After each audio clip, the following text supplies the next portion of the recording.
SER Podcast.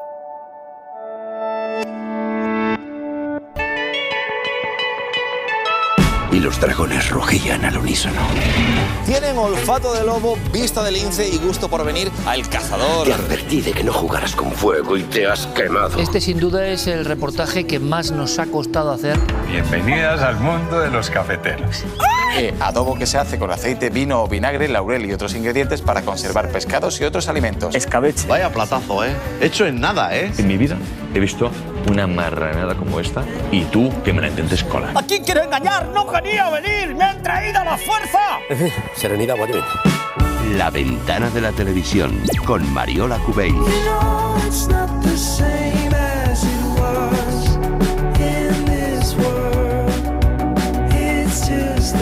En Radio Valencia está Mariola Cubells. Mariola, buenas tardes. Buenas tardes, Marta del Vado. ¿Cómo estás? Aquí estoy encantada de estar contigo. Demasiado lejos Navidad. para mí, ¿eh?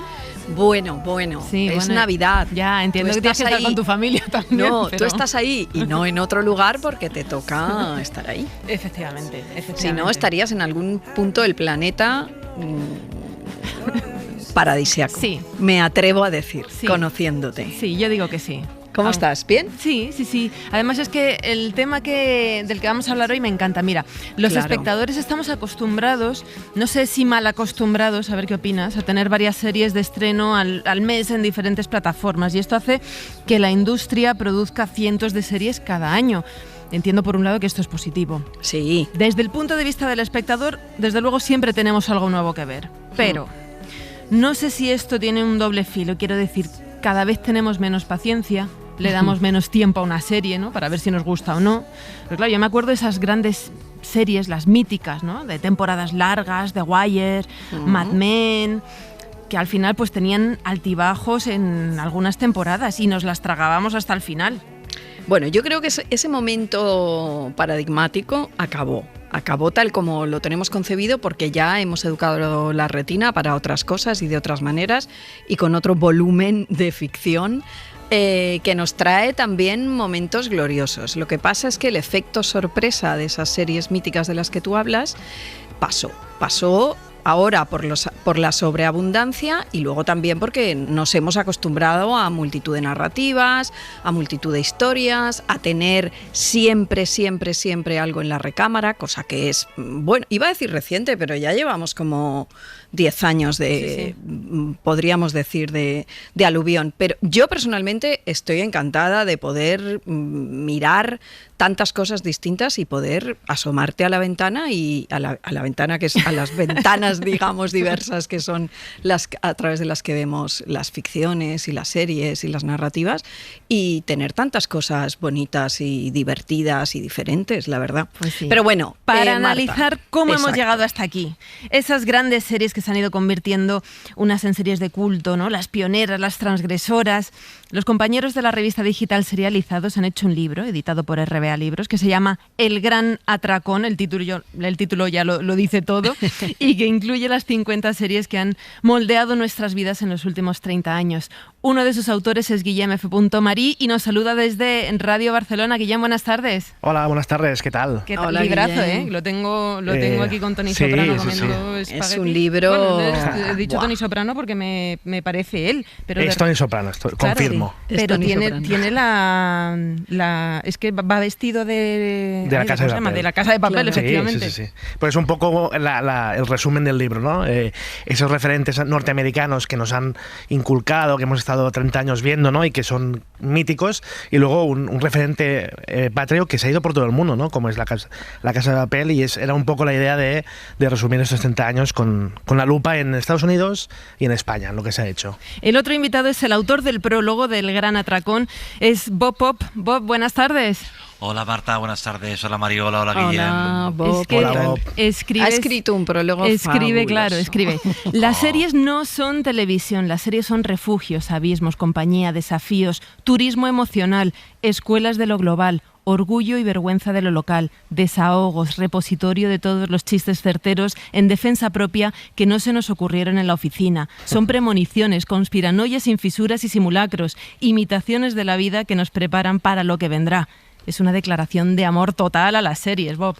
Absoluta, es que me parece que las series ahora son un elemento fundamental en nuestro conocimiento, no solo la literatura, la música, las series nos enseñan a ver series y nos enseñan a entender la realidad también. La revista online Serializados se fundó, Guillem, en los pasillos de una facultad de comunicación de Barcelona en 2013, creo.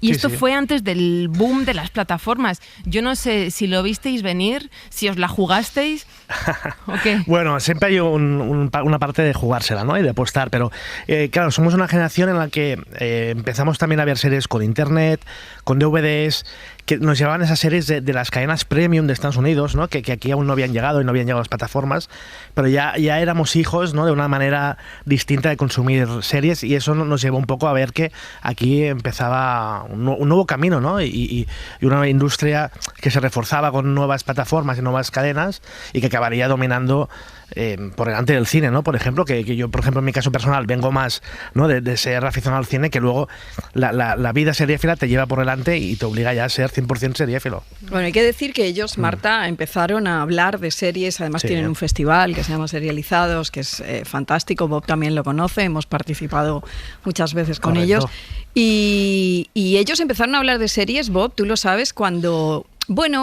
era una cosa muy incipiente, nadie se paraba a pensarlo, salvo algunas rarezas de esto, ¿no? Cuando la gente hace 25 años hablaba de Twin Peaks, pero como fenómeno empezaron ellos, ¿verdad?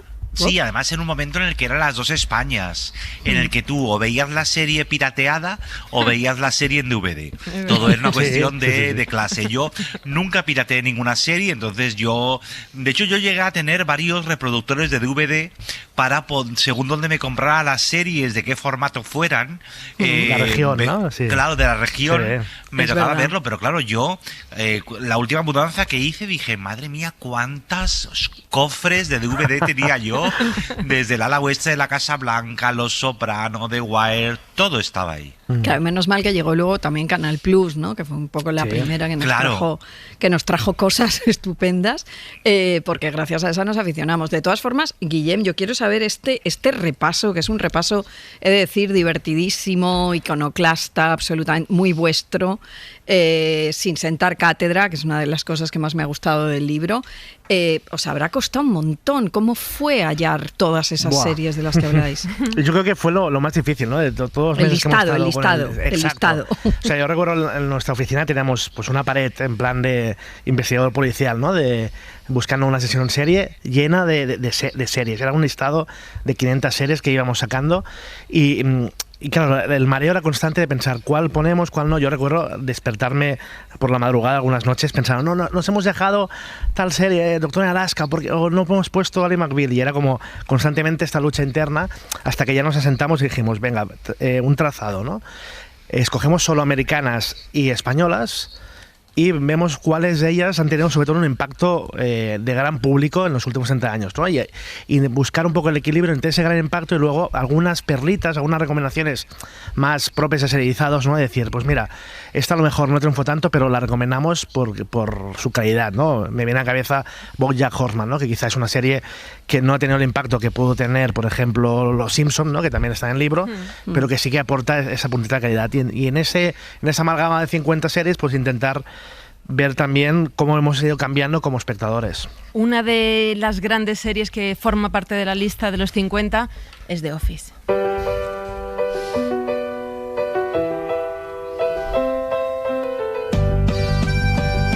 La semana pasada di una charla sobre prevención de incendios y nadie prestó atención. Es culpa mía por usar PowerPoint. PowerPoint es aburrido. La gente aprende de muchas maneras distintas, pero la experiencia es la mejor maestra. ¿Qué tiene The Office, Guillem, para ti? Es que es divertidísima, son sus personajes, ¿no? Y luego también, que es lo fácil cuando en el mundo de las series más gafapasta es decir, no, la original es mucho mejor, la británica. Y es cierto, son dos grandes series, pero es ser capaces de superar un poco el impacto de la primera y encontrar un lenguaje propio y además ser tan irreverentes. De camino aquí lo pensaba, que es quizás las últimas series mainstream, comedia norteamericana de gran cadena, que se atrevía a burlarse de todo, ¿no? Y no sé si hoy en día seré capaz, pero la prueba está en que ahora mismo es una serie que está en 3 grandes plataformas, como son Netflix, HBO y Prime Video, que se siguen gastando sus dineros para que esté esta serie, con lo cual es una serie que aún la gente ve, que te engancha por Michael Scott, pero también por los otros personajes, y que consigue reírte con tonterías. Es de las series que más me he reído, y además de las que también más me gusta de poner en el libro, por la magnífica ilustración de la ilustradora Mark Guichet, que se casca aquí un Michael Scott que te entra directamente ganas de volverte a poner la serie. Y luego que son series, todas las que ponéis, que forman parte de eso ya tan manido que es lo de la conversación social, pero es real, ¿no? Y que luego tiene repercusiones culturales. Y otra de las cosas del libro, Marta, que tiene nostalgia a la justa, ¿no? Que a mí eso me ha gustado mucho por cómo está compuesto, ¿no? Porque son series que están aquí, que no es que pasaron, ¿no? Que forman parte y los apartados que tiene de esta serie salieron todas estas otras. Me ha encantado. Eso fue la trampa para no dejarnos series, ¿no? Porque era como, venga, va, 50, pero intentamos, cuanto más series, mejor.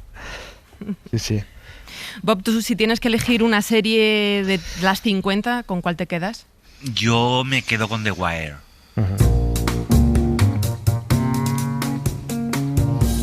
Ningún contribuyente. Joder, si tal como lo veis vosotros, ni siquiera hay víctimas. Gilipolleces. No hay víctimas. Acabo de hablar con la familia de Tosha. ¿Crees que tanta muerte no afecta a nadie? Ni siquiera sabes de qué mierda hablo. ¿Qué tiene The Wire para ti? Pues tiene todo lo que me gusta. Trabaja desde el género, es decir, es una serie que aparentemente es una serie de género, thriller, policíaco, pero con esa sustancia lo que hace es entrar en un montón de espacios complicadísimos y hablar de periodismo, de política, de justicia social, de salud, de educación. Es alucinante. Y luego tiene otra cosa que también le celebro mucho a Los Soprano, y es que es una serie que cuando tú empiezas a verla como espectador huele mucho a Barón Dandy.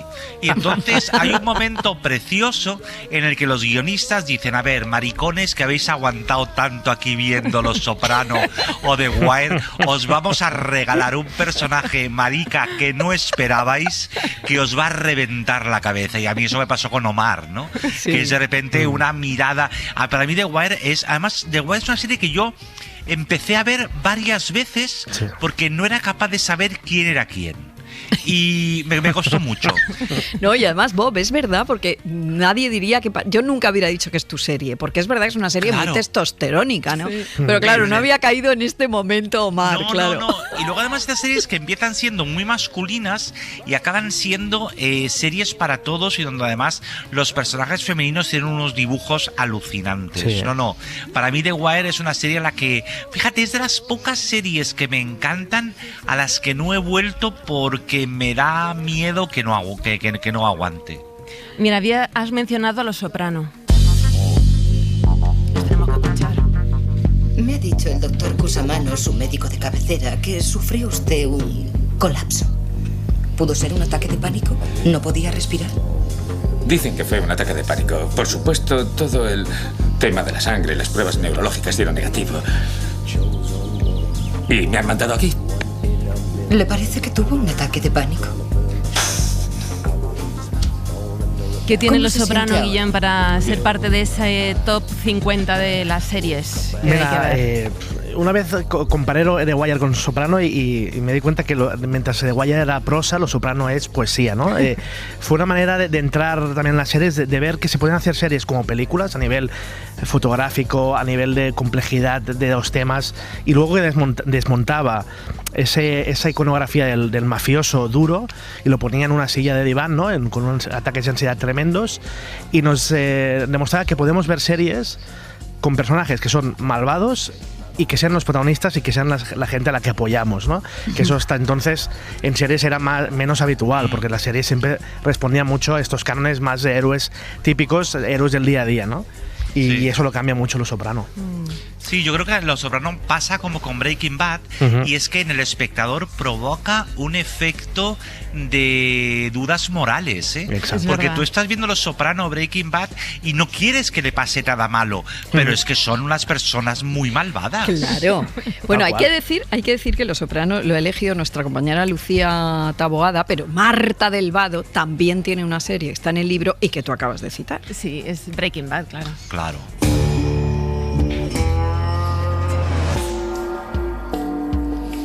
He de decir que la comparto, ¿eh? La comparto con Los Soprano, la comparto con The Wire también. Sí, pero has elegido esta y vas a decir por qué.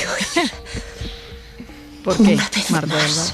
Bueno, porque te cuenta una historia, el argumento es aplicable también a Los Soprano, ¿eh? Y a The Wire, porque te cuenta una historia, pero en realidad te está contando muchísimo más, como decía Bob, ¿no? Te está contando el sistema sanitario en Estados Unidos, te está contando un problema de migración, de crisis en la frontera, te está hablando de racismo, y pasa mucho, por ejemplo, también, o a mí me ha recordado al ver Shameless. Más recientemente, ¿no? Que empieza como una trama tonta, entre comillas, de una familia de clase baja, desestructurada, pero te está contando una historia mucho mayor y una película mucho más grande, y esto me chifla, y además con este toque de acidez y de ironía que tienen bueno, pues estas series. Y fijaos que las tres hablan de dinero negro. Sí. Sí, tal cual. Sí, y de antihéroes. Sí. Exacto. No, es verdad que estas cuatro que hemos citado forman parte realmente de una edad de oro, Guillem, de esta famosa tercera. Sí. Pero, claro, antes Marta decía, hay muchas ahora, etcétera, etcétera. Yo no sé si dentro de 20 años alguna Marta del Vado estará en antena. Espero que Marta esté ya en otras latitudes, en antena, eligiendo series de los últimos 20, 30 años que sean tan icónicas como esta. Y no sé si estarán. Y quiero saber, Guillem, Bob, vosotros qué queréis. A mí me cuesta saberlo por la experiencia reciente. Haciendo el libro era mucho más fácil recordar series de hace 20, 30 que no las de los últimos 10 años. Pese a que hemos tenido muchas más series. Porque el impacto no dura tanto. Son series que parece que se acaba el mundo con ellas, ¿no? Miércoles de Netflix, pero el impacto es de una semana y media, 2. El mundo va tan rápido y las plataformas están produciendo tanto contenido que es muy difícil que el impacto sea tan largo, ¿no? Y yo creo que ya estamos en otra etapa, ya no estamos en la etapa de oro, y estamos en una etapa en la que nos vamos atomizando también como espectadores y que las series gustan en un determinado público, ¿no? Pero y está creo relacionado que nos con eso, más. Guillem, no Claro. tanto porque las series no sean tan buenas, sino por la forma en la que las consumimos, exacto. las Sí, vemos, sí, ¿no? tal Lo que cual. significan en nuestra vida. Exacto, mira, o sea, el ejemplo es, y este libro que va por los años, ¿no? Tú antes veías, por ejemplo, Serrano, y la tenías que ver porque era la serie que se hacía en la tele, la veías con toda tu familia, era la serie que escogía tu hermana, por ejemplo, y tú te la tenías que comer con patatas, pero te obligaba a ver una serie que tú no hubieras visto, ¿no? Claro. Y ahora las vemos en el móvil o en la tablet, incluso dentro de una pareja, en casa, cada uno ve su propia serie, ¿no? Y eso hace que cada vez veamos más series, pero menos variadas, ¿no? En ese sentido, y que yo tengo la sensación que el impacto se reduce también por eso. Sí. ¿Os acordáis de ese momento en el que no dábamos a omitir intro? Claro. Es decir, que nos comíamos las intros. Perdona, yo hay series a las que no les sigo sin dar omitir intro. Sí, yo Los Sopranos siempre la veo entera. No, la yo intro. también, pero reconoced que es es una cosa que dices... Y cantábamos la canción de 7 vidas. Sí, claro. Nos acordábamos, Totalmente. Sí, no, que no sabíamos bandas sonoras, claro, cosa que ahora nos resultaría muchísimo más complicado. ¿Cuándo creéis que las series dejaron de ser este fenómeno familiar del que hablas, Guillem? Yo creo que ya con Internet y las plataformas, en el momento ya que las tienes a tu alcance de la mano, en el bolsillo, ya vamos dejando esto para atrás, sí, totalmente. Hoy hemos hablado de Tony Soprano porque está en la portada. Por cierto, las ilustraciones son de Marc Guichet, que son maravillosas. Son fabulosas, Sí. Hemos hablado de Tony Soprano, pero claro, podemos hablar de Laura Palmer, de Chandler, de Bart Simpson. Si tenéis que decir el gran nombre propio de la historia de las series, ¿con cuál venga, el top 3? ¿O con qué 3 os quedaríais? Bueno, yo voy a decir el mío porque mi serie, que no la hemos citado, es Mad Men. Qué bien traído esto, ¿eh? ¿Has visto? Fantástico. Nuestra Alicia, que está ahí al pie del cañón todo el rato. Estos son Joe Harriman y Len Taylor. Hoy no viene nadie de Hitchman, están en el laboratorio. Buenas instalaciones, pero nunca tienen vacaciones. ¿Harán diapositivas de ellos trabajando? Y entonces, ¿Han encontrado entonces, a ver. Yo voy a decir Don Draper. Vale. Venga. Guillem, ¿tú? Pues mira, yo diré Bart Simpson, porque aparte es el único personaje que está en los 30 años del libro y sigue estando. O sea, una serie que infinita. Es verdad, claro. Es verdad. ¿Bob? Yo, Omar de The Wire, obviamente. Pero ese está en los márgenes. Pero bueno, va, venga, te lo aceptamos. Perdona, no. Es un rasgo distintivo de la serie. O sea, esto solo Sí, pero lo si había tú hecho dices antes. Omar, tienes que estar muy puesto en The Wire para conocer. Perdona, si no estás muy puesto en The Wire, no eres de The Wire. No vaya serie. Oye, y este es vuestro personaje, pero ¿vuestra familia de serie favorita? Yo, la gente de The Office y las chicas de oro. Ay, sí, las Qué chicas buena. de oro. Sí, las chicas de oro. Me Yo apunto a eso. la he vuelto a revisar Yo también, las 7 ahora. temporadas Sí. y qué bien ha pasado el tiempo por ella. Qué bien, ¿Ah, qué sí? gozada, Qué qué guay. gozada de Increíble. diálogos. O sea, Sí, pero sí, es sí. una serie que en los 80 ya hablaba del Me Too, pero literalmente en una clase de interpretación de actores con un director que metía mano. Habla del SIDA en su momento con una lección fantástica, de inmigración ilegal, de todo lo importante. No solo ya lo dijeron los Simpson, sino que ya lo pensaron las chicas de oro. Mira, Qué escucha, bueno. mira esta nostalgia. Oh.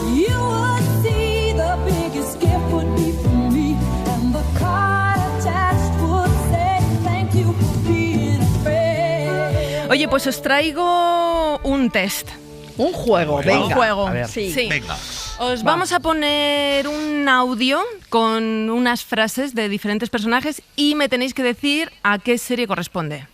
Vale. ¿Vale? Vale, Va todo vamos. seguida, entonces vosotros en cuanto lo reconozcáis me lo decís, porque va a ir bien. cambiando. Vale. Perfecto. Venga, pues. Yo no juego, que tengo el guión, claro. Ay, Mariola, es que lo tienes Qué que tener fuerte todo. eres, Mariola. claro. Vaya trampas. Va, Guillem y tú, va. H. Venga, Mencken Guillem. dijo una vez: hay una solución para cada problema humano. Clara, plausible y equivocada. ¿Por qué no conmigo? Carrie. Esa era CSI, esta es la otra. Necesito oírtelo decir. Esto es Sexo en Nueva York, Ha ¿no? dicho Carrie. Eso es. llama? La Chorri. Que se aburre en el curry me llama. Mira, aquí está. Esta es española. Hola, cariño. 3, 4, 5. Nada, ya te Me cuento. parece que he entendido la Estos son los película. Simpson. La policía sabía que los de asuntos Simpson. internos Los les Simpson. tendieron una Sí. trampa. La mala es que el Banco de España está sufriendo un La ataque. Casa de Papel. ¿Ese? Y la buena es que los atacantes somos nosotros. He pasado por tu casa, pero había un señor con un martillo enorme Esto es que me Friends, dijo ¿no? que a lo mejor Friends, estabas Friends. aquí. No estás. ¿Le apetece una taza de café? Descafeinado. Ven, atención todo el mundo, esta es Rachel. Yo a ti, Lela, cariño, no tengo nada contra de Paquita ti, pero Salas. yo a ti no te conozco de nada. Otra cosa es que me digas, confía en mí, porque yo quiera. Yo me llamo Sito, él no me conoce, pero me mandó a llamar. Sí que te conoce, Fariña. sí. Espera aquí. Vale, está bien, calmaos. Encontraremos comida. Sí. Hay muchas cosas en esta isla para alimentarnos. A ver, Bob, escucha esta. ¿Quieres un nugget? No, gracias. Tío, el que los haya inventado debe de haberse forrado. Es que yo no Sí. concurso porque como yo soy tan pedorro que no he visto ninguna doblada, pues claro, Me pasa lo soy mismo, no lo quería incapaz decir. de reconocer las voces. No lo quería decir, pero me pasa lo mismo. No lo reconozco. de ternera y Claro. parmesano. Y tráelo cagando hostias. Esto es Los Soprano. No, soprano claramente. Por la comida, ¿eh? qué nunca podemos cenar Sí. todos juntos. ¿Quién quiere bendecir la mesa? Yo la bendeciré. Esto es Fraser, ¿no? Que los pobres coman y queden colmados. Y aquellos que vayan en busca del Señor le alaben. Uf, es que esta. ¿Eso ahora no qué era? caigo. Este era 2 metros bajo A tierra. Bob le gusta mucho. Era Me el encanta doblador, esa era el serie, doblador de Fraser, ¿ves? Pero, Pero claro. Ya, Bob, pero es que no lo podemos poner en versión original. Pero ¿por qué no? Pero si la serie es una cadena súper internacional. No, Porque porque no hay hay que subtítulos en la no, radio, es muy claro. complicado en la radio. Bueno, pero muy bien, ¿eh? Sí, o sea, sí, sí, sí, No, yo vamos. fatal, yo he fallado todo con lo competitivo que soy, no me podéis hacer esto. yo estaba muy nervioso porque yo también soy muy competitivo y siempre quiero ganar el trivia. Pues has ganado a todo, Gui, y yo voy a quedar con el Ya me voy rum, tranquilo a casa. toda la tarde. Bueno, el caso es que el libro es fabuloso, yo lo recomiendo para leerlo, además se puede leer a trocitos, es un libro muy diferente, ¿no? No es nada tópico, Marta, lo que cuenta de las series, y eso es una de las cosas gratas del libro, vamos. Es muy divertido, tiene mucha ironía y además aprendes un montón, la verdad. Me encanta, es que estoy aquí viendo Los Soprano y describe el nuevo tipo de mafioso, el árbol genealógico, es maravilloso. El gran atracón, 30 años devorando series de RBA. Bob Pop, muchísimas gracias. Un placer. Guillem F. Marí, muchísimas gracias por asomaros a la ventana y por hacer este libro, porque es una delicia. Un beso, nos vemos pronto. Un beso. Muchas gracias. Un besazo. Seguimos, Marta. Mariola, sí, tú te esperas con nosotros que vamos a seguir hablando con los corresponsales de series. Venga. Y que evita pasar por el patio, ese chico que ya esconde alguna cicatriz. Ese chico con cara de santo que se queda leyendo en un banco. Ese chico que ya toma pastillas para dormir. Ese chico tan inseguro que se busca en un cuarto oscuro. Ese chico tan tierno y puro. Ese chico divino que no se cansa, que no se mansa, que no da un paso atrás, que no se pierde, que no se muerde la lengua al opinar. Cuando aparece... Suscríbete a La Ventana.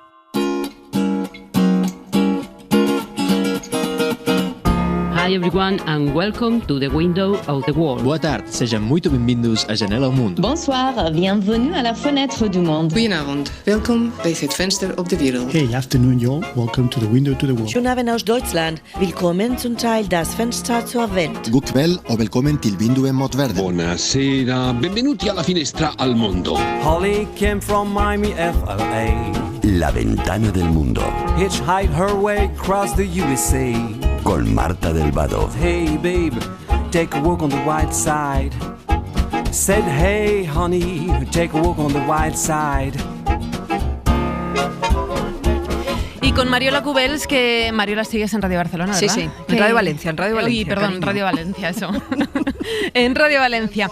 Que vamos a seguir hablando de series con nuestros corresponsales y por eso te pido que te quedes, para que nos ayudes a comentar las series autóctonas que se están haciendo pues fuera de nuestras fronteras. Por ejemplo, en Reino Unido, donde está Begoña Arce. Bego, buenas tardes. Hola. Buenas tardes. En Noruega está David Fergar. Hola, David. Hola, buenas tardes. En Marruecos está Sonia Moreno. Hola, Sonia. Buenas tardes, De hecho, Marta. no sé si te pillo en Marruecos o dónde estás exactamente. De vacaciones ahora. Ahora mismo estás en... Nuestra corresponsal del Magreb, Sonia Moreno, y nuestro corresponsal en Francia, Vicens Batalla. Vicens, buenas tardes. Hola, buenas tardes. A ver, empecemos. ¿Han aumentado las producciones de ficción en vuestros países? No sé qué géneros triunfan o están triunfando más, Begoña. Bueno, el Reino Unido siempre ha tenido una producción muy grande, nacional, internacional, de series. Se exportan muchísimo, como sabéis. Y dejando al margen de Crown, bueno, los dramas policiales, los problemas personales de los agentes del orden, eso es un tema presente en las series británicas que le encanta al personal. Este año hemos tenido una muy brillante, bastante corta, creo que eran 6 capítulos, de Responder, de la BBC, con Martin Friedman. Era el protagonista, era un policía que está atormentado, a punto de volverse loco y al que la cámara va siguiendo durante 6 jornadas de trabajo. Hemos también una serie que se llama Sherwood, de la BBC también, que entra en esa categoría porque es un policía tratando de encontrar a los culpables de 2 asesinatos con repercusiones que van muy lejos.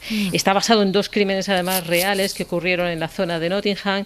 Están en la tradición, seguramente ya conocéis, Happy Valley, ese gran clásico de la Line of Duty, en fin, de Line of Duty, en fin, son un tema muy clásico junto al espionaje, que también, bueno, hay series ahora mismo, varias series con tema de espionaje. Pero estas son series que hace la BBC, la cadena pública. Estas son series de la BBC, también las hay de ITV. Por ejemplo, hay una ahora mismo que se llama Un espía entre amigos. Hay otra de Channel 4 que ya no es una serie de espionaje. Esta es muy interesante, se llama una serie que se llama Anne, me llamo, y está hecha por distintas mujeres que cuentan historias. Entonces, por ejemplo, la última está protagonizada por Kate Winslet y es la historia de una madre de clase media que ve como la personalidad de su hija adolescente se desvanece, empieza a cambiar bajo la presión de las redes sociales. Es algo muy realista, y además el papel de adolescente lo interpreta su propia hija, que es Mia Thistleton, que es otra actriz muy joven. Pero fíjate qué interesante que sea la BBC el motor, porque es que esa cadena pública, aquí no te podríamos citar dos series ahora mismo punteras de los canales públicos, es una lástima.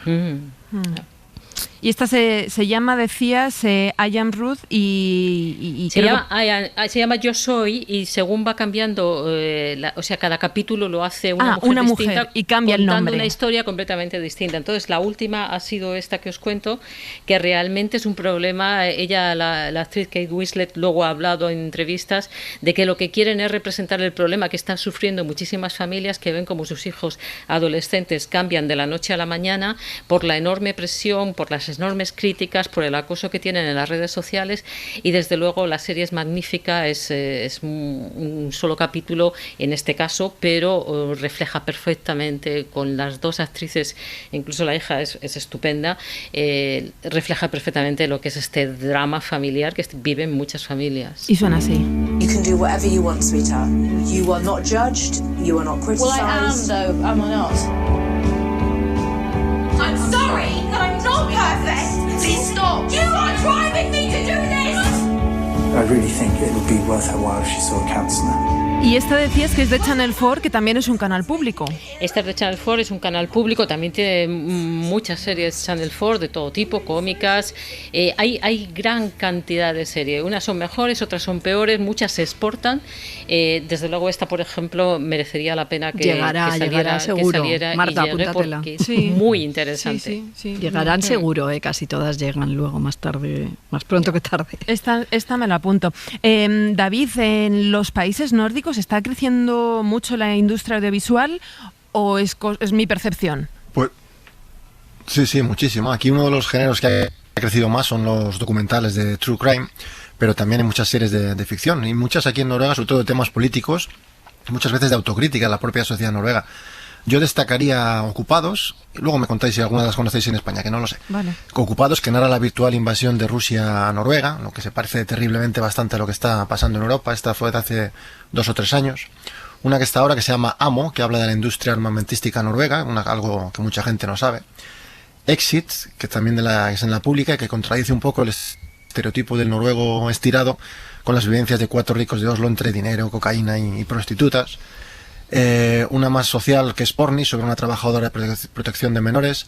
La más popular es posiblemente Scam, Vergüenza, de la que se han hecho varias versiones, y otras también en España, Scam España. Sí, y otras que se pueden nombrar Ragnarok, que mezcla mitología vikinga y vampiros, que ha tenido mucho éxito en países orientales.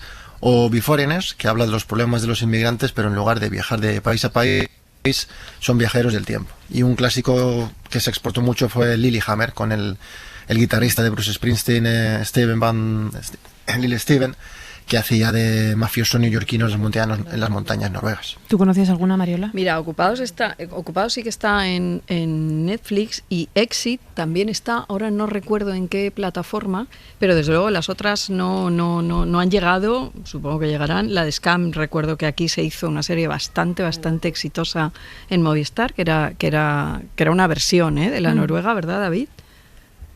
Sí, correcto. Era más o menos el mismo guión, pero adaptado a las cosas. Son una serie sobre adolescentes, las vivencias de cómo es un adolescente en Noruega, un adolescente en España. De todas formas, aquí sí que nos llegan mucho lo nórdico. Además, ese tirón que ha tenido la industria ahí, la industria visual, ha tenido repercusión en las plataformas en todas partes, y en España también, y son muy seguidas y muy valoradas. Sí. Y en el Magreb, la industria también de audiovisual está despegando en los últimos años, ¿no, Sonia? Sí, en Marruecos también ha crecido mucho la industria cinematográfica. Desde hace algo más de una década la producción de series ha aumentado hasta triplicarse. Suelen rodarse para emitir sobre todo en televisión el mes sagrado, en el Ramadán, que es cuando sube la audiencia. De hecho, casi el 80% de las producciones de series se hacen para emitir ese mes, para tener al público entretenido hasta la hora de romper el ayuno. Están producidas y financiadas al 100% por las televisiones, como pasaba lo que decía Begoña de la BBC, y las productoras en este caso lo que hacen es una producción ejecutiva, aunque las ideas y los guiones sí los proponen las propias productoras.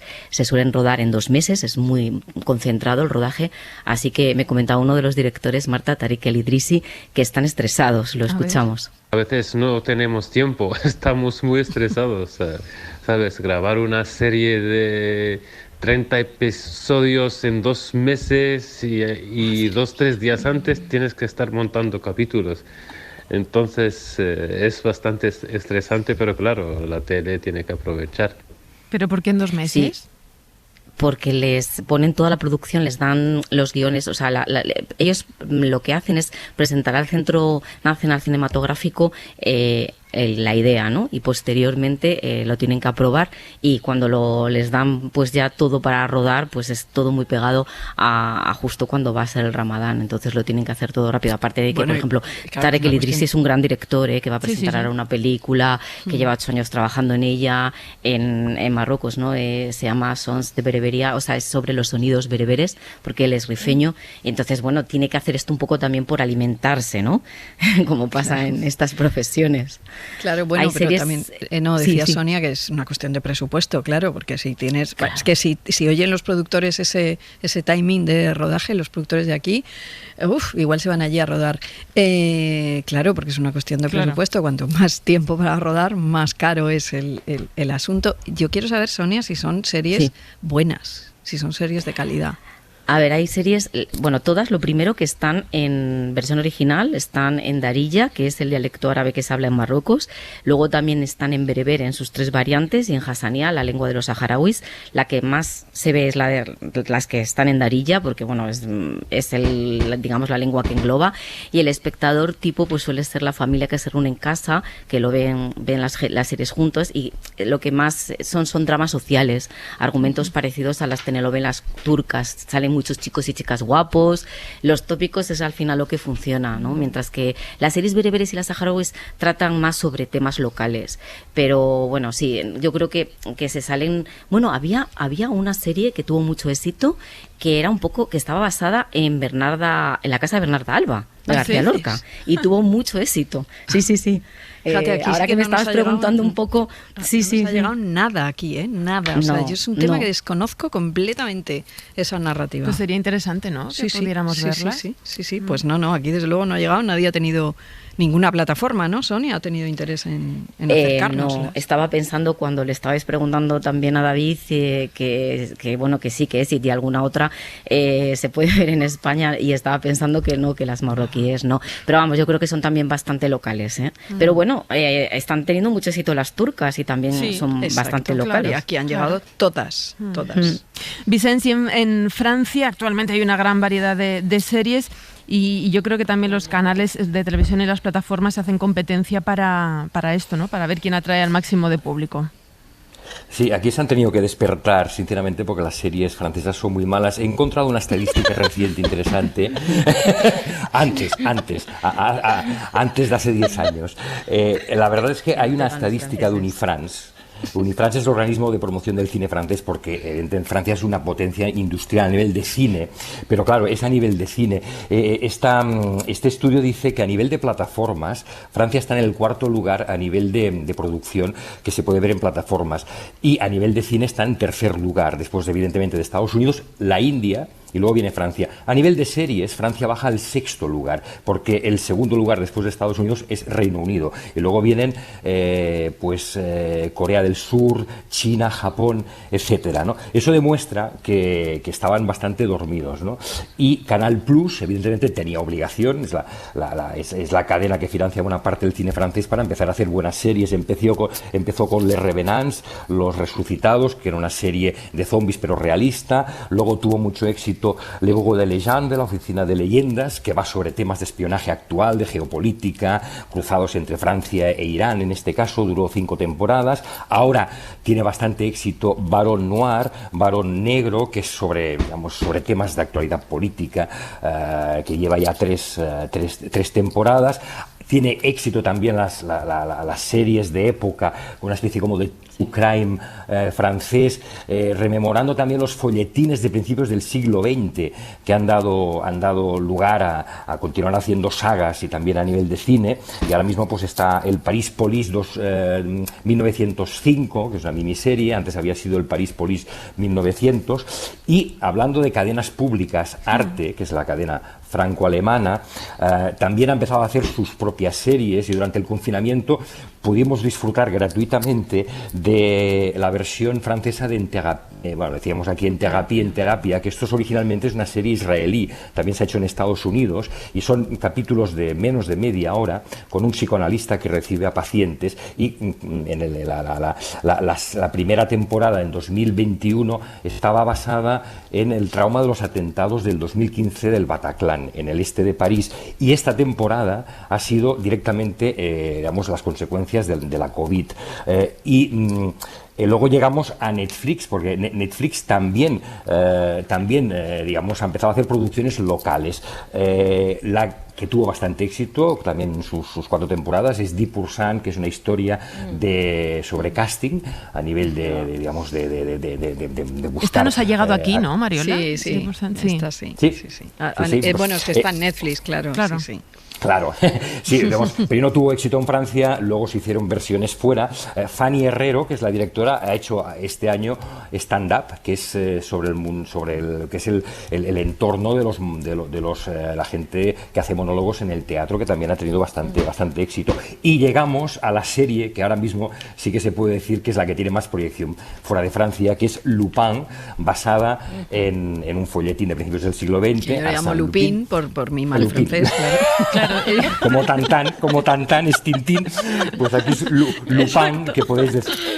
Pero sí, Lupin, es aquí, ha tenido bastante repercusión. Sí. Que la gracia, un siglo después, actualizándola, se han hecho versiones cinematográficas, ¿no? Pero la gracia de esta serie Netflix es con un actor negro, es Omar Sy. Entonces el Robin Hood, el ladrón, pero el ladrón para la gente pobre de principios del siglo XX, ahora es un negro. Y no sé si tenemos preparado, me parece que teníamos un fragmento de cuando están preparando el robo de un collar de la reina María Antonieta en el Louvre, y el Omar Sy explica cómo lo van a hacer, ¿no? Voilà la copie. Ah ouais. Tu t'es surpassé, Benjamin. C'est pas nickel, hein. J'ai fait ce que j'ai pu en une semaine. La prochaine fois, tu me donneras plus de temps. Il n'y aura pas de prochaine fois, je te le dis. Il est temps de passer à autre chose. C'était juste important pour moi de le récupérer. Merci, mon pote.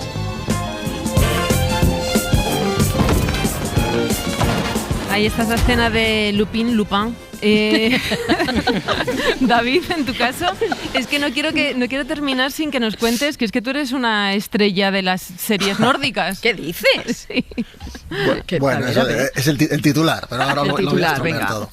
Bueno, una cosa de la que sí que estuve muy contento fue en el documental de True Crime de Oslo Killing, sobre el asesinato de la esposa del cónsul español en Oslo en 1974. Ahí trabajé de investigador reuniendo toda la información relacionada con España en el caso, y no lo vendimos a Netflix, se vendía a otra plataforma americana y por tanto creo que no llegó a España, pero se ha vendido a muchos países. Y solo como curiosidad, participé de extra en el último capítulo de la segunda temporada de la popular serie de Netflix A Casa por Navidad, que quizá sí que puede que conozcáis.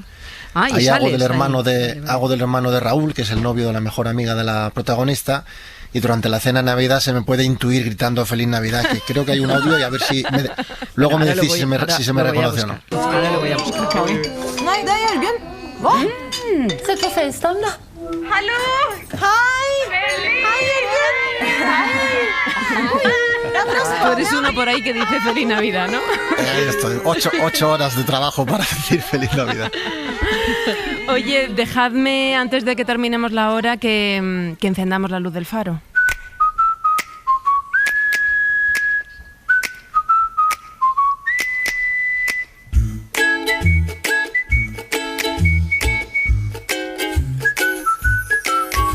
Cristina, buenas tardes. Hola, ¿qué tal, Marta? ¿Qué tal tu primer programa de ayer? Pues bien, empecé un poco nerviosa, ¿eh? Hombre, claro. Porque estaba aquí sola con mis papeles, levanto la cabeza y tenía el estudio lleno de gente. Hombre, claro. Te digo una cosa.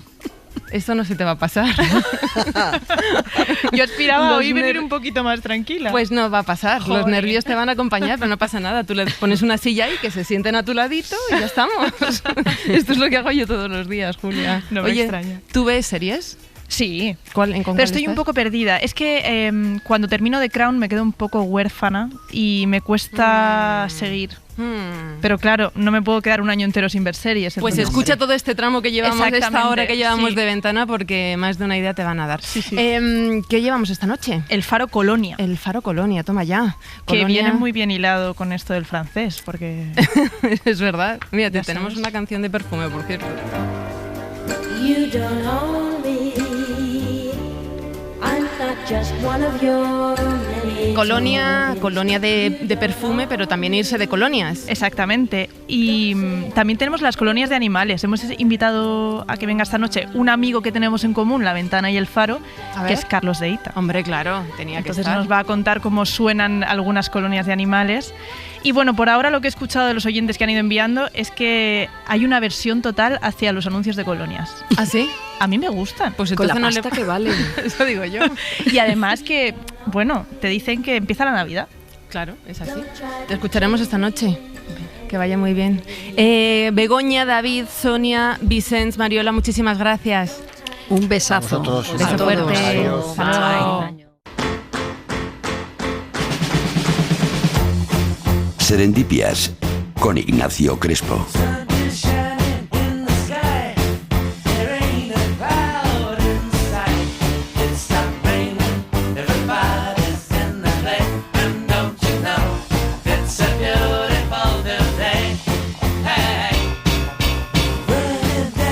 Abrimos la cuarta y última hora de programa con Ignacio Crespo, director del programa Serendipias, que está de vuelta por Navidad en La Ventana. Ignacio, buenas tardes. Buenas tardes, ¿qué tal? Yo muy bien, ¿y tú qué tal? ¿Qué tal las fiestas? Muy interesantes. Interesantes, ¿eso qué significa? Bueno, claro, yo entiendo que la gente suele responder bien o mal, ¿verdad? Hombre.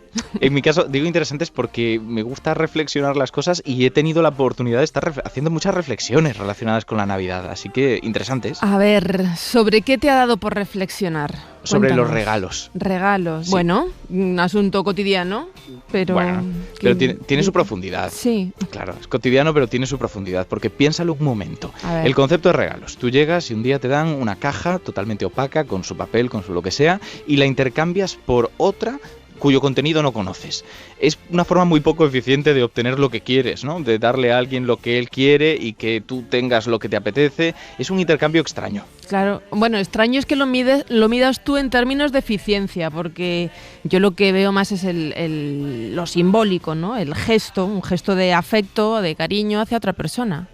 Bueno, claro, pero el tema es que hay una vuelta de tuerca a todo esto. El gesto de cariño está muy bien, pero ¿cómo surge? ¿Cómo es que de repente nosotros y en otras comunidades, que hablaremos de esto, deciden que los regalos son una buena idea para intercambiar socialmente un afecto, un sentimiento? Porque es lo que pasa, no somos los únicos que hacemos regalos. Bueno, pues ahí sí que veo tema. Hablemos de qué otras culturas hacen esto del intercambio de regalos que hacemos nosotros. Vale, yo me he preparado varias. Venga, ¿por cuál empezamos? Tenemos una de Norteamérica, que yo creo que por ahí tienes un audio.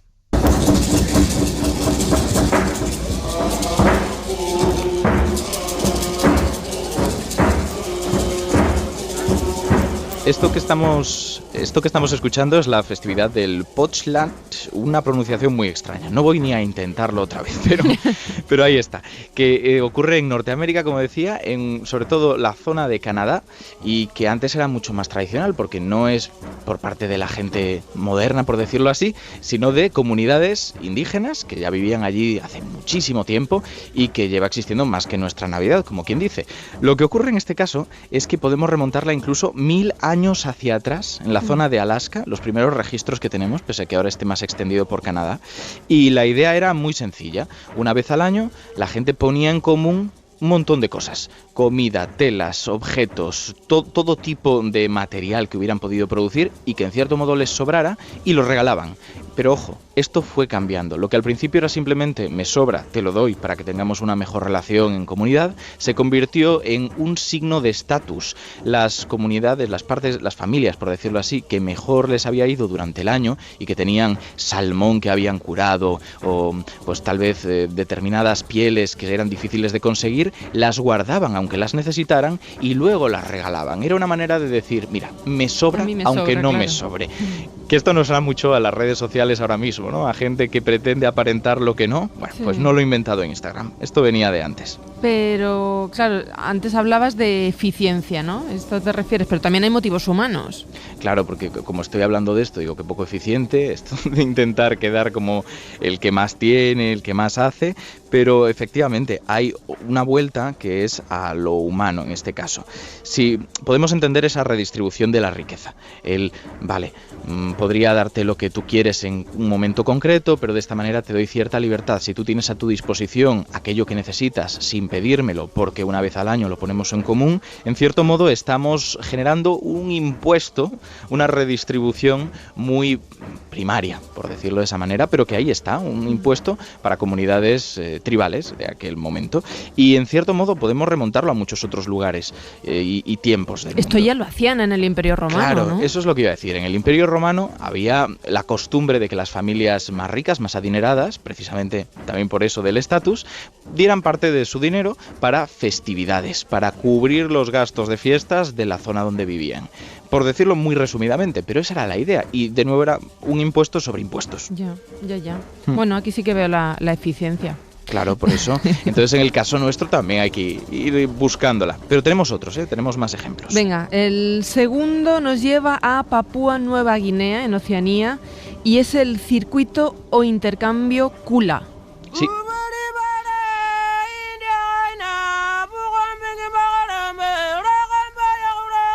Pues de nuevo volvemos a estar escuchando una comunidad, en este caso de Indonesia, que forma parte de ese circuito de intercambio Kula, que es muy complejo porque en función de la población que estemos estudiando tienen variantes, pero podemos quedarnos con un ejemplo genérico.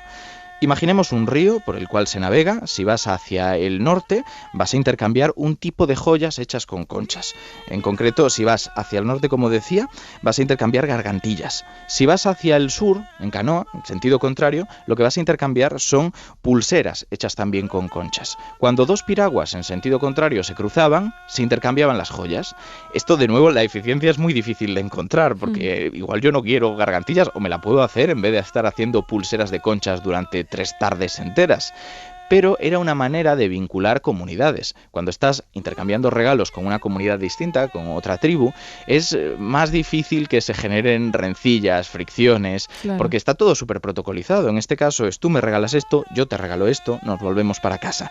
No existe el, vaya, me has regalado menos de lo que yo le he regalado a él, y otro tipo de piques que pueden ocurrir en momentos de, pues eso, de regalo. Así que estimula la cohesión social. Podríamos decir que los intercambios de cualquier tipo, por protocolizados que estén, ayudan a establecer estos vínculos sociales. Es que es como un sistema económico y social consensuado, ¿no? Que todo el mundo acepta. Es que de hecho se llama economía del regalo, se le llama a veces así, porque tiene una estructura económica puramente. Tenemos que entender que es una especie de intercambio a fondo perdido a veces, donde en muchas comunidades, tal vez no en la Kula, no esperas algo a cambio, como en el Pochland que comentábamos. Tú das lo que tienes y ya te darán lo que ellos puedan, si quieren, cuando quieran. Porque en el momento en el que sí esperas algo a cambio, y tiene que ser en un momento concreto, inmediatamente, ya estamos hablando de algo más parecido al trueque. Y quienes han estudiado desde la historia de la economía, desde las partes más científicas que puede tener, relacionadas con la antropología, por ejemplo, y los yacimientos, cómo evolucionó la economía, discrepan de esa idea popular de que todo empezó con el trueque,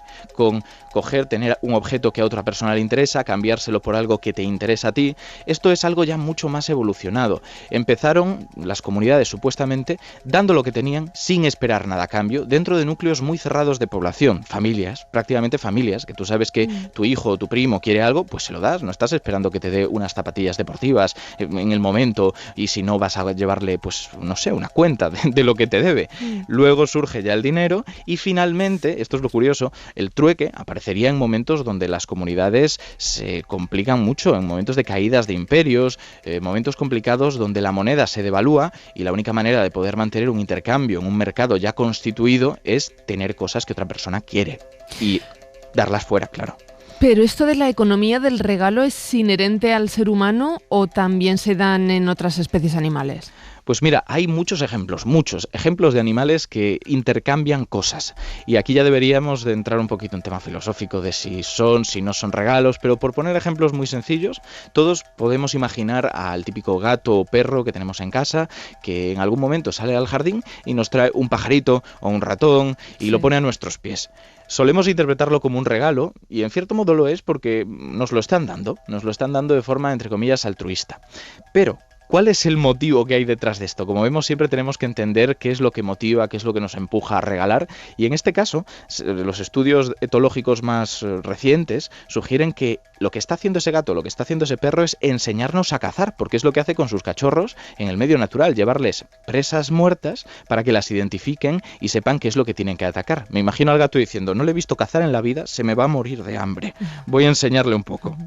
Claro, es que están domesticados, ¿no? Entonces es también una cuestión de instinto. ¿Hay casos de animales que regalen cosas estando en libertad?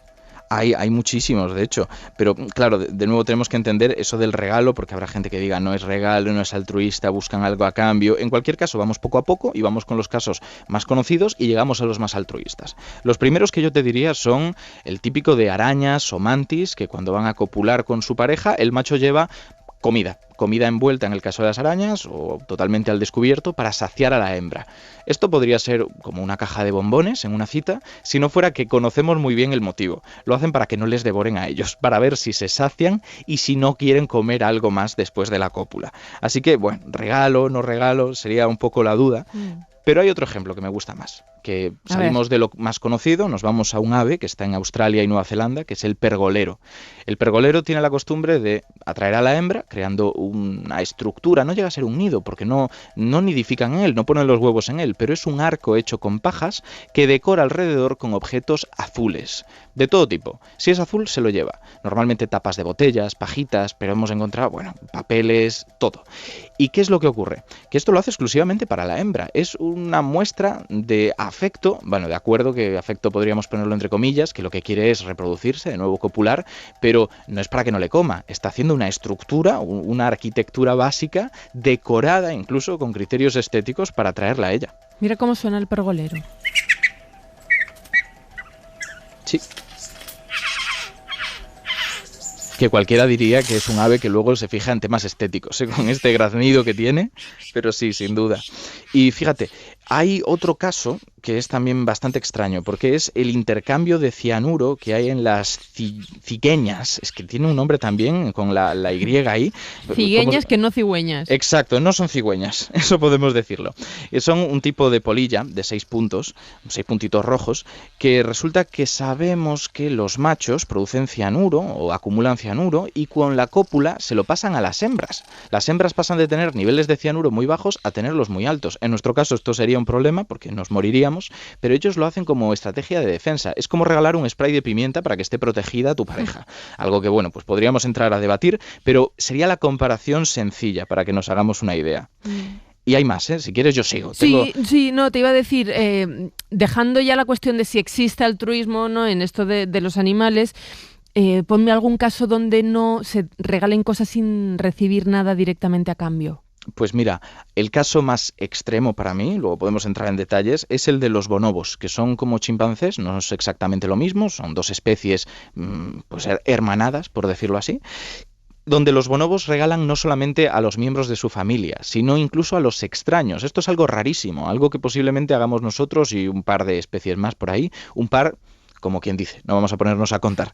Lo que pasa es que sí, es muy extraño. Y los bonobos tienen una historia curiosa, porque siempre los hemos asociado con ser socialmente aptos, ser muy hábiles y muy diplomáticos, porque en lugar de resolver los problemas, esto genéricamente, ¿no?, con guerras o con ataques o con violencia, como hacen los chimpancés, ellos han tomado otra versión un poco más hippie. Lo resuelven todo con sexo en grupo, con conductas que en principio relacionamos con lo afectivo. Sí. Oye, por último, ya que estamos rozando la Nochevieja, ¿los animales tienen el concepto de cambio de año o no tienen nada que ver? Es muy buena pregunta, porque sí que es verdad que los animales tienen un concepto, en algunos casos, de cambio de ciclo. Ellos son muy buenos entendiendo las regularidades, y una vez al año se hiela todo, una vez al año se deshiela todo, o viene una sequía. Hay cosas que ocurren en momentos concretos y su vida tiene que girar en torno a ello, tienen que adaptarse, con lo que sí, sobre todo animales que hibernan, animales que tienen conductas que cambian mucho en función del clima, acaban entendiendo esto. Pues Ignacio Crespo, muchísimas gracias por tus reflexionar sobre los regalos, el fin de año, los animales. Espero que además de reflexionar disfrutes un poquito también. Lo intentaré, lo prometo. Venga, feliz año, Ignacio, un feliz beso. Año. Chao. In an outer spiral arm at 40,000 miles an hour of the galaxy we call the Milky Way.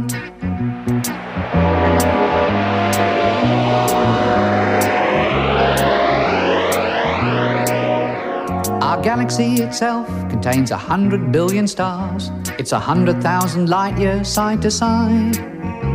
It bulges in the middle, 16,000 light years thick, but out by us it's just 3,000 light years wide. We're 30,000 light years from galactic central point. We go round every 200 million years. And our galaxy is only one of millions of billions in this amazing and expanding universe.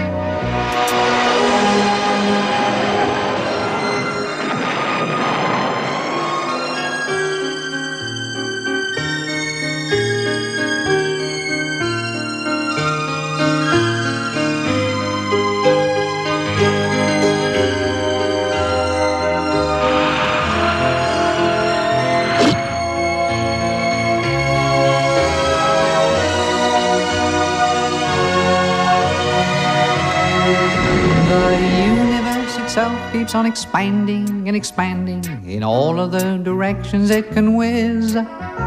As fast as it can go, at the speed of light, you know, 12 million miles a minute, and that's the fastest speed there is. So remember when you're feeling very small and insecure, how amazingly unlikely is your birth. And pray that there's intelligent life somewhere up in space, 'cause there's bugger all down here. Lo que queda del día, con Isaías Lafuente. Pues empezamos a cerrar la ventana de este martes, Isaías. Pues empezamos a cerrarla. Bueno, ayer hablábamos en la ventana de éxitos. Sí. Hoy hemos repasado esos grandes fracasos que son las desinformaciones, que cada vez se cuelan más por los poros de nuestra sociedad.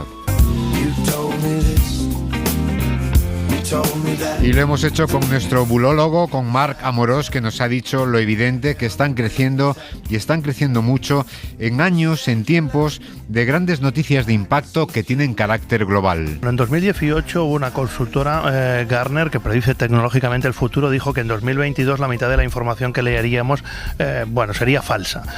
Creo que no hemos llegado a este punto, pero estamos en un 40% según las últimas estimaciones. Y es cierto que tanto la pandemia desde 2020 y la irrupción de este conflicto Rusia-Ucrania, esta guerra este año, son dos grandes eventos globales que concentran mucho la conversación social y por lo tanto son caldo de cultivo ideal para las fake news y para todas las fake news y toda esa industria que usa la desinformación para introducir o activar mensajes ideológicos en una sociedad. Y efectivamente la guerra de Ucrania ocupa el número uno entre los temas que han sido pasto de estas fake news. Estas son las dos más llamativas. En Bucha y en Mariupol tuvimos dos casos muy sonados al principio del conflicto. El primero se produjo en abril. Afirmaba que la matanza de civiles de Bucha pues era falsa. Decían las fake news que estaba recreada esa matanza por actores. La segunda también fue tras el ataque ruso al hospital materno-infantil de Mariupol. No sé si recordáis. Las noticias falsas que circularon entonces afirmaron que el hospital no estaba operativo, sino que era la la base de un grupo pronazi, por lo tanto no habían embarazadas ni mujeres hospitalizadas.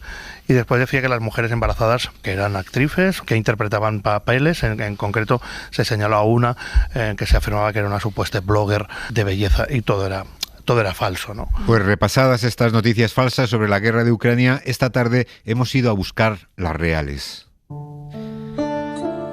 Y hemos abierto nuestra ventana en Kiev. Allí está Alberto Sicilia. Es la segunda vez que viaja en estos meses de guerra hasta aquel país. Lleva allí desde el mes de agosto y nos ha contado cómo se están viviendo estas fechas tan especiales que en el resto del mundo son de celebración. Y bueno, la gente trata de juntarse con seres queridos, aunque es cierto que una de las cosas que impacta es que este año casi ninguna familia está completa, ¿no? Claro.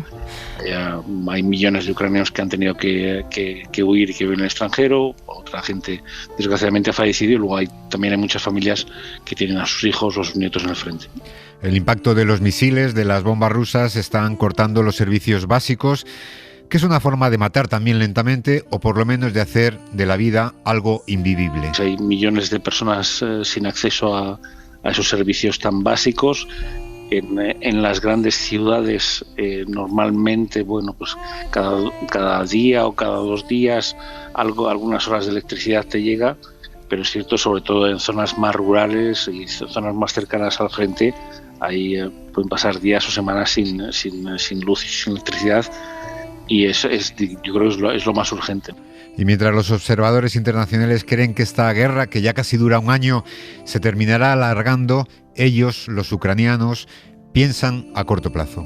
La gente habla o se centra mucho sobre todo en el corto plazo, ¿no? O sea, por aquí no hay nadie que piense que la guerra se va a acabar pronto, y cuando uno les pregunta, oye, pues ¿qué vas a hacer la primavera que viene o el verano?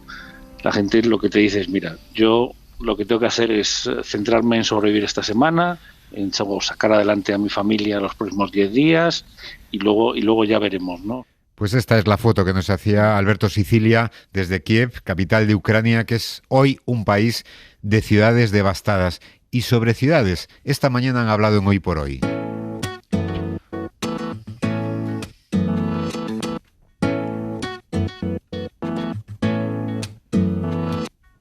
Tu beso se hizo calor, luego el calor movimiento, luego gota de sudor que se hizo vapor, luego viento. En el Comando N han hablado de urbanismo, que es una ciencia que transforma las ciudades, las construye, pero también nos construye a nosotros mismos. Y de arquitectura y de urbanismo y de la historia de 2 jóvenes en el año 59 es de lo que se trata el corto que ha dirigido Elías León Siminiani, que ha estado hoy en la radio. Se titula Arquitectura Emocional 1959. Es un corto que se divide por las estaciones del año, porque las ciudades, como el paisaje natural, también muta con el cambio de las estaciones, nos decía Elías. Claro que cambian, y cambia su contexto, el follaje, la luz, cómo incide, si el sol está más arriba o más abajo. Hay edificios que en determinadas épocas del año les da el sol y otras que no. Y bueno, si haces una lectura casi emocional de los edificios, pues es igual que las personas, ¿no? Yeah. No somos los mismos en verano que en invierno que en primavera, ¿no? Y eso es fascinante de ver. A veces se piensan los edificios como una especie de mole inmutable, y no es cierto. Al mismo tiempo que la arquitectura es una de las, yo creo, disciplinas humanas que más resiste el paso del tiempo, que más nos hace sentir que podemos luchar contra el paso del tiempo, el tiempo también les afecta. Una arquitectura que suscita emociones, y lo hemos comprobado con algunos oyentes de la SER, con María Luisa, por ejemplo, que hizo su trabajo de fin de grado cartografiando las calles de Sevilla que recorrió con un antiguo amor. Y Alberto, que nos ha llamado desde Valencia, ya ha rebautizado una plaza de su ciudad en la que se reconcilió con su pareja. Hay un espacio público aquí en Valencia, es muy conocido, que se llama la Plaza de la Reina. Sí. Y es una plaza en donde, después de un impasse que tuvimos mi pareja y yo, nos dejamos un tiempo, quedábamos en un banco a conversar, a intentar saber qué es lo que había pasado, y después de muchísimos meses quedando sin ninguna pretensión de nada, éramos como 2 extraños que se conocían perfectamente bien, hablando de su día a día, logramos reconstruir nuestra relación. Entonces nosotros a esa plaza la llamamos la Plaza de la Reconciliación. O sea... Por cierto, que este corto está nominado para los Goya, Y Ángeles Barceló pues le ha arrancado por si acaso a Eloy un compromiso. A ver. Si consigues ir Goya, haznos un guiño. Hombre, una palabra clave. Ángeles es muy de pedir palabras claves en medio del discurso. ¿Una palabra clave? Una palabra clave. Vale, por ejemplo, ornitorrinco. Ahí en medio. Venga, ornitorrinco. Venga, ornitorrinco. Elías no sabe lo que acaba de hacer. No puedes decir ornitorrinco. Pero puedes decir a lo mejor comando. De comando N, pues comando a lo mejor lo puede decir en el Venga, a ver si lo cuelas. Bueno. A ver si lo cuelas.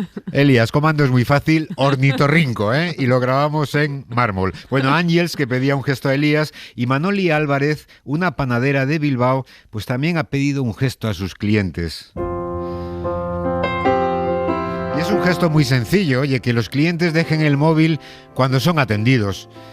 Y ha colgado en el mostrador de su panadería, se llama Gure Ogia, un cartel que dice: se recuerda que no se atenderá a nadie mientras esté hablando por teléfono, porque está un poquito harta. Pues cansados de que la gente le toque el turno, le estás queriendo atender y no te atienden ellos a ti y tienes que estar allí con los brazos cruzados esperando a que ellos hablen. Y por otro lado, pues cuando les estás atendiendo y la conversación pues no es eficaz, porque tú le estás preguntando una cosa, ellos te están contestando, pero te están contestando al teléfono, no te están contestando a ti, y tú interpretas que te están contestando a ti. Entonces se hace un poco desagradable. En fin, lo que pide es un poco de educación, pero la mala educación llega hasta el final, porque hay algún cliente que se molesta con ella. La persona que entra hablando con el móvil y cuando tú le recuerdas, le dices: mira, por favor, tengo aquí un cartel de que si estáis hablando con el móvil no os atendemos. Esa gente por lo general se enfada, se molesta. Bueno. La actitud es esa, es negativa, es decir, ¿quién eres tú para llamarme la atención? Encima. Bueno, y hoy ha sido el día en que hemos conocido al último revolucionario de este año. El responsable de una app que mira al pádel, que es un deporte en auge, nos decía Pipo Serrano. En el mundo se inauguran cerca de 100 pistas nuevas cada día. 100 pistas de pádel nuevas. 29 clubes abren cada semana. En Europa, para poneros un ejemplo, había 2.800 clubes en el 16 y el año pasado cerramos el año con casi 8.000 y 26.000 pistas accesibles a cualquiera. Y el fundador de esta app ha estado hoy en La Ventana, se llama Pedro Clavería, y nos ha contado qué es lo que gestionan en esa app que se llama Playtomic. Pues al día haremos unos más de 30.000 partidos, tanto de pádel como de tenis, y al mes tendremos como 1 millón de personas abriendo la aplicación buscando dónde y con quién jugar. Una app que es relativamente nueva, pero que sin embargo ha saltado ya fronteras. Sí, empezamos en España hace 5 años y llegamos al mundo sin quererlo. Fue un crecimiento, como dicen en nuestro sector orgánico, en el que nos empezaban a llegar clubes de todos los países. Por ejemplo, esta mañana me ha escrito un chico que va a abrir un club de pádel en Hong Kong, porque el pádel en España es bastante conocido, pero como decía Pipo, en Europa o en el mundo es un deporte nuevo y a nivel global es el deporte que más ha crecido de la historia. Pues este es Pedro Clavería, que es el último revolucionario del año en La Ventana. Y hoy nos hemos colado en el plató de Mariola Cubels para ver series.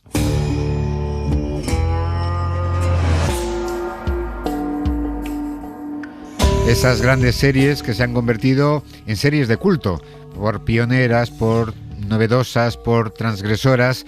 Los compañeros de la revista digital Serializados han hecho un libro que se llama El Gran Atracón y que incluye las 50 series que han modelado nuestras vidas o las vidas de los más seriéfilos a lo largo de los últimos 30 años. Y uno de sus autores, que ha estado aquí con nosotros, es Guillem Marí. Claro, somos una generación en la que empezamos también a ver series con internet, con DVDs. Nos llevaban esas series de las cadenas premium de Estados Unidos, ¿no? que aquí aún no habían llegado y no habían llegado a las plataformas, pero ya éramos hijos, ¿no? de una manera distinta de consumir series, y eso nos llevó un poco a ver que aquí empezaba un nuevo camino, ¿no? y una industria que se reforzaba con nuevas plataformas y nuevas cadenas y que acabaría dominando por delante del cine. El prólogo del libro lo ha escrito un seriéfilo bien conocido por nuestros oyentes, es Bob Pop, que entre todas las series de la historia tiene su favorita.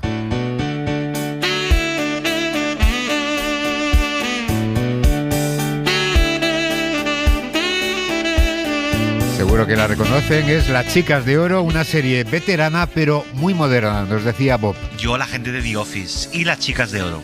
La he vuelto a revisar y qué bien ha pasado el tiempo por ella. Una serie que en los 80 ya hablaba del Me Too, pero literalmente en una clase de interpretación de actores con un director que metía mano. Habla del SIDA en su momento con una lección fantástica, de inmigración ilegal, de...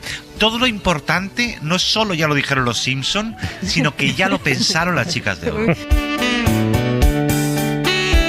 Una mirada muy interesante sobre estas chicas tan jóvenes. Y Xavi Cazorla, que sigue repasando 365 días de La Ventana y hoy se ha fijado en una entrevista entre amigos. Sí. Y a veces donde hay confianza, da asco. La entrevista es la que hizo Francino, Andreu Buenafuente y Alberto Romero. Tienen muy buena relación. Y ese buen rollo de los amigos que se pueden hostiar tranquilamente a la cara y en directo con total confianza, sin miedo a ofender al otro. ¿Qué veremos los oyentes de radio en lo de HBO que nos pueda sorprender o que podamos decir esto es diferente? ¿Qué recursos televisivos se han empleado? Hay mucho espectáculo, mucha luz, no lo sé, pregunto. Haces unas preguntas muy largas. No, yo te escucho cada tarde. Es el mal del presentador. Pero bueno, y está el otro... Sí, lo hacen mucho. Vamos a intentar que nos ayuden a promocionar, Andreu. Esto no sé por qué, pero pasa mucho, ¿no? Que haces tu pregunta y estás tan metido en la entrevista que se te olvida de soltarla y entras en una especie de bucle raro en el que no ves el momento de acabar la frase. Esto pasa. Pasa, ¿no? Pero lo que pasa es lo que viene luego, que encima acabáis diciendo, ¡ay, se nos acaba el tiempo! Es que en la radio el tiempo pasa volando. Hombre, claro que pasa volando. Pues a veces pasa esto, Xavi, pero hoy sí que tenemos tiempo. Y tenemos tiempo para recordar que justo hoy, hace 2 años, se puso en España la primera vacuna contra la COVID. Por los ángeles de alas verdes de los quirófanos. Para recordar que durante semanas aplaudimos a las 8 de la tarde a los sanitarios, que les dimos las gracias, les rendimos homenajes, y en uno de ellos, Aroa López, una enfermera supervisora del Hospital Valdebrón, quiso compartir con quienes la escuchaban, sus sentimientos. Hemos cubierto las necesidades básicas y emocionales. Hemos sido mensajeros del último adiós para personas mayores que morían solas, escuchando la voz de sus hijos a través del teléfono. Hemos hecho videollamadas, hemos dado la mano y nos hemos tenido que tragar las lágrimas cuando alguien nos decía: no me dejes morir solo. Hemos vivido situaciones que te dañan el alma, porque quien había detrás de los EPIs no eran héroes, éramos personas. Eran personas que sufrían también, y así lo decía Aroa López. Después el panorama ha cambiado y el panorama actual nos lo ha resumido Pablo Ordaz en nuestra contraventana. Claro, mira, en España hay unos, más o menos, unas 330.000 enfermeras y enfermeros, aproximadamente 100.000 menos de los necesarios para que nos situásemos más o menos en la media europea. Pero lo curioso, más allá de los datos, es qué está pasando con los profesionales más jóvenes. Y te digo una frase que me han dicho algunos de ellos. Me dijeron: somos los nuevos temporeros. De la misma forma que hay temporeros que según la estación del año van a recoger fresas en Huelva o aceitunas en Jaén o tabaco en Extremadura, pues cientos de enfermeras y enfermeros están en este tiempo, ¿no?, recorriendo a España a la búsqueda de un contrato de unos pocos meses, de un sueldo que se acerque al menos a un salario digno y acorde con la labor que realizan, la importante labor que realizan, ¿no? Irati González es una de esas enfermeras temporeras, tiene 25 años, comenzó a trabajar hace muy poco, en 2019, y ha estado destinada ya en Bilbao, Barcelona y ahora en Donosti, y se siente así. Sí, la verdad es que todos te prometen que vas a tener continuidad, pero te ofrecen contratos cortos. No sé, yo he estado 1 año y pico, por ejemplo, con contratos inferiores a 90 días porque así no tenían obligación de darme ningún día libre, me podían finiquitar las vacaciones sin derecho a pagas extras. O sea, eso al final te deja mala sensación porque nos hemos tragado así toda la pandemia. A mí que me ha tocado de inicio de mi vida laboral fue muy duro y la verdad que no está siendo muy recompensado. Y esa sensación de olvido también la ha descrito Pilar Lecuona, es más veterana que Irati. Ella es la presidenta del Colegio de Enfermería de Guipúzcoa. Yo creo que sí, lamentablemente parece que esto no ha sucedido, parece mentira que haya pasado. Y es verdad que sentimos todavía la carga de estos 2 tremendos años y creíamos que ya lo teníamos todo demostrado, ¿no? Pensábamos, pues esto ya no se puede demostrar más, todo lo que hemos hecho, ¿no? Y no es verdad, nos hemos quedado con una mano delante y otra detrás. Y tal vez suene un poco crudo, pero lo mismo sentimos desde la ciudadanía hasta la propia administración y nuestros gestores, ¿no? Nos ha quedado en el 2022 una gran resaca que no sabemos qué torbellino ha pasado y esto no ha cambiado nada, no ha valido para nada. Es un poco la sensación que tenemos, ¿no? Pues nada, conviene recordar cómo se sienten porque ellas y ellos seguirán ahí cuando hayan desaparecido del panorama quienes ahora les ignoran.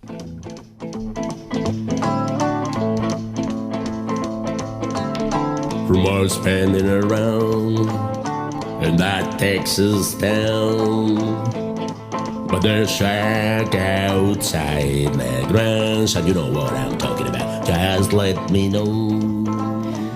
Pues así nos vamos recordando la labor de las enfermeras, de los enfermeros y escuchando a un médico de formación, como es el Gran Wyoming. Sí. Se quedan con Marina Fernández y con todo el equipo de Hora 25. Nosotros volvemos a abrir la ventana mañana a las 4, las 3 en Canarias. Disfruten. Un beso. Adiós. Well, I hear it's fine if you got the time. Then tend to get yourself in. I can hear it's nice most every night, but I know I might be mistaken. Oh, have mercy, girl.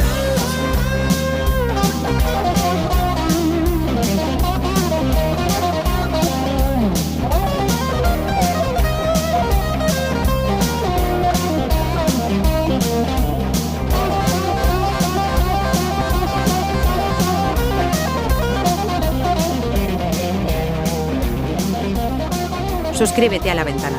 Todos los episodios y contenidos adicionales en la app de Cadena SER y en nuestros canales de Apple Podcast, Spotify, iVoox, Google Podcast y YouTube. Escúchanos en directo en la SER de lunes a viernes a las 4 de la tarde. Cadena SER. La radio.